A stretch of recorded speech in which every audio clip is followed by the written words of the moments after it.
Alright, ladies and gentlemen, Fab's in the house. And today I've got the Wii Knife Shamwari here with me for a quick review. But hey, don't forget to like the video and to subscribe to the channel if you're enjoying this kind of content. So what we have here is a Wii Knife production Shamwari, which comes in with this pretty nice pouch, let's say, and just like a regular cardboard box. So this is the Shamwari or the Shamwiri because it's a production version of the Shamwari, which is a custom knife designed by Gareth Ball, a pretty famous right now South American knife maker. And this is the production version, so like much more affordable because this guy is gonna be around $300. And the custom, of course, it's $900 something, 800, that kind of like that ballpark. Sorry. This guy is made in China.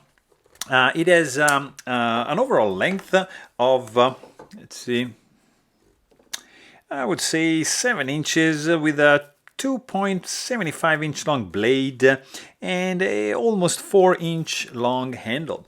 It's a titanium frame lock, nicely blacked out. It has a very cool pocket clip with hidden hardware. Very simple construction, just one pivot and one screw right over here. It's slightly different than the custom knife as construction wise, let's say. You can also check out my video about that version, but yeah, this is a pretty cool one. Nice stainless steel insert over travel stop bar in an anodized blue anodized titanium.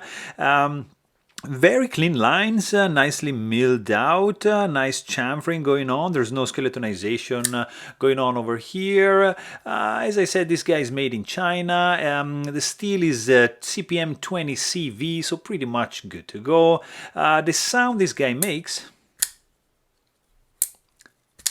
it's nothing like unique. I mean, it's something that you probably have heard before, but it's nice, it's pleasant, it's not that loud, so it's on the discreet side. Of course, this guy is a front flipper, and you can also like try to pinch it over here, but it's so close to the pivot that it's gonna be hard. So basically you're just gonna be better off by just front flipping this guy because the action is so good. This guy also is super light. This is weighing in at 2.8 ounces, and it's nicely done, nice fit and finish. It's a little bit on the expensive side because of course it's $300, so not a cheap one for sure, but it's nicely done. Nice hollow grind, beautiful swedge going on, nice belly.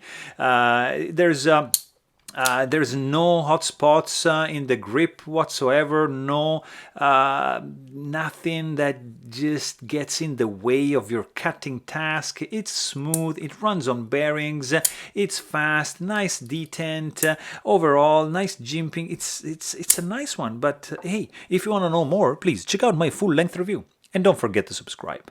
Thanks for watching. Stay tuned.